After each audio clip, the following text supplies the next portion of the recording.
Well, good morning. It's Wednesday, September the 7th. It's going to be another very hot day. The forecast is for 105 or so, which means it could be up to 110 on my back porch.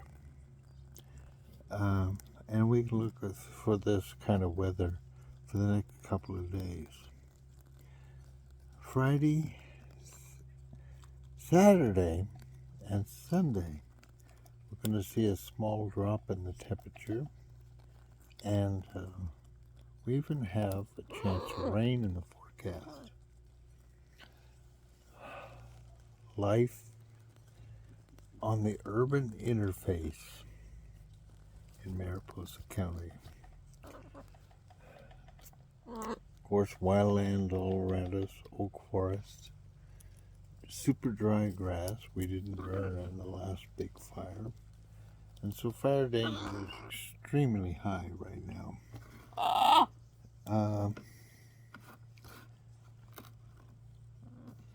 So, connecting on the internet, a new Facebook friend approached me, a gentleman from Nepal. So, I friended him, and I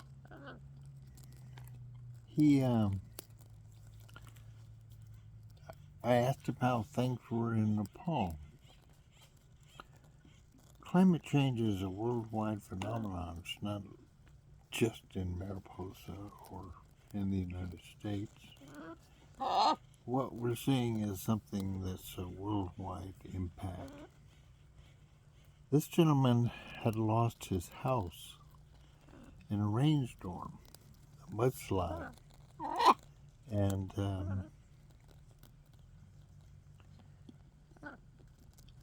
of course I was immediately thinking about the experience of people who lost their home in a fire here in Mariposa. And it's got to be just as devastating to lose your home in Nepal as it is in Mariposa. It's not just the structure, the shelter, everything you own, all your possessions, clothes, pictures, records.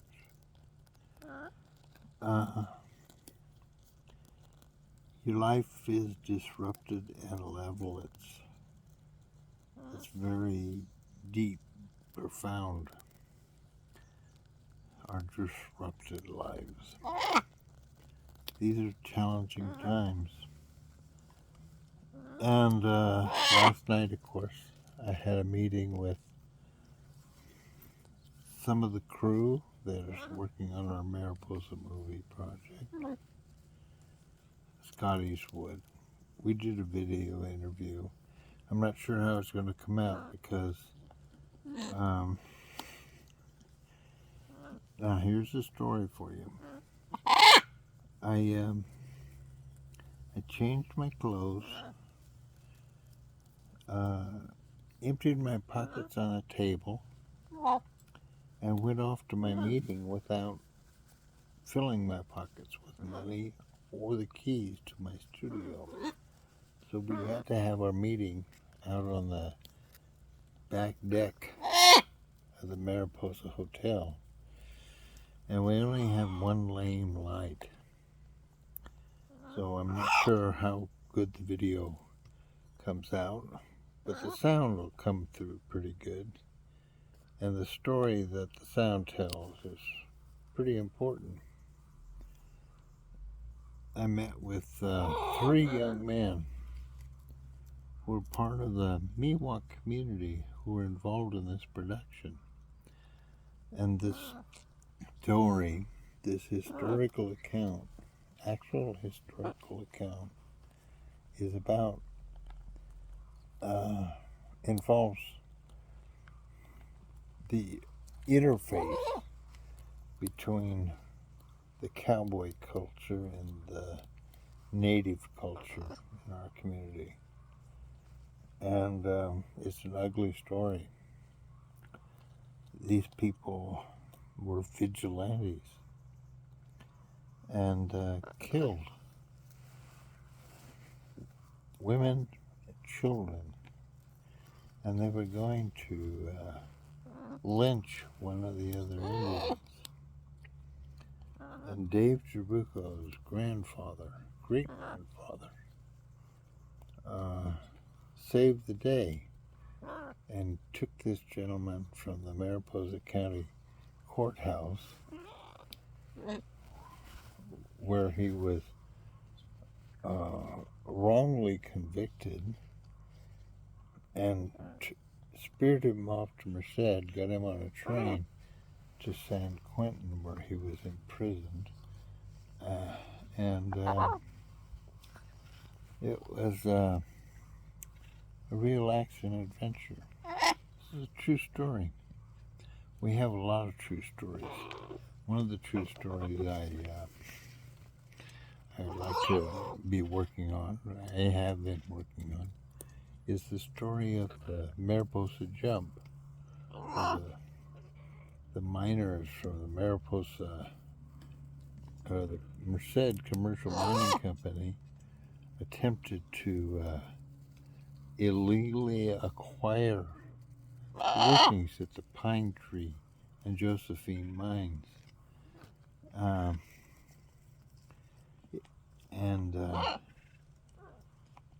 There were some real heroes in that story. One of them was a lady whose husband was one of the miners that was trapped inside the mine by this group of outlaws. And I mean, they were real outlaws. They were recruited by the Merced Commercial Mining Company to raise mayhem in this country.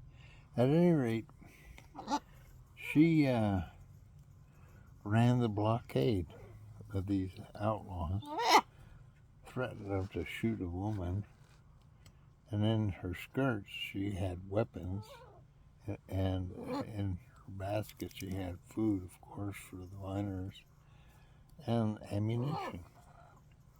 And she confronted them, went through their lines and into the mine and delivered the food and the weapons and the ammunition. She was the hero of the day, heroine. We had many women heroes in the early mining days. One of them was John C. Fremont's wife, Jessie. And we have a debate going on today whether Mammoth Mountain should be renamed Jessie Benton Fremont Mountain. Of course, there's a lot of opposition to that. Some of it tradition. Of course, the Mammoths have an important place in our history too. That was a joke, folks. Anyway, moving forward. I learned a lot last night from these young people with the Miwok tribe. And they're getting involved in this movie production. And their involvement is more than just helping us get the movie made.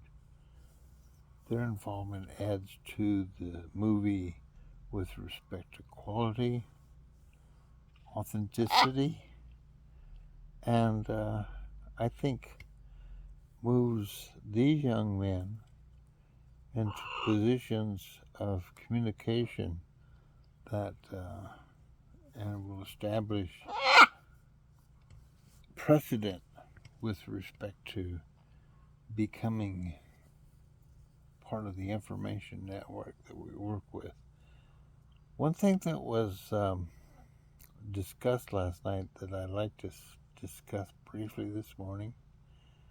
The fact that our history, this important, colorful history, is not being taught to young people in our school systems. Beyond the idea of building missions in grade school, young people today are pretty ignorant of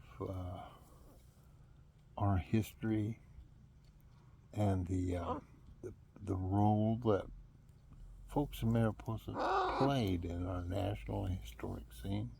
The heroes, the founders of Mariposa, the folks that built the electrical system, the sewer plants, the things that made Mariposa what it is today, what made California what it is today. You know, the gold rush was what sparked the Industrial Revolution early in California's development. And it's not by accident that California is the 6th or 7th largest industrial economy in the world. I mean, we rank up there with nations like England and France in terms of industrial productivity, technology. And we are the leaders in microchip technology and things like that. And we were also early leaders in certain industrial processes. The Industrial Revolution in California started here in Mariposa and in the gold rush in general. And that's kind of a point that's lost in history.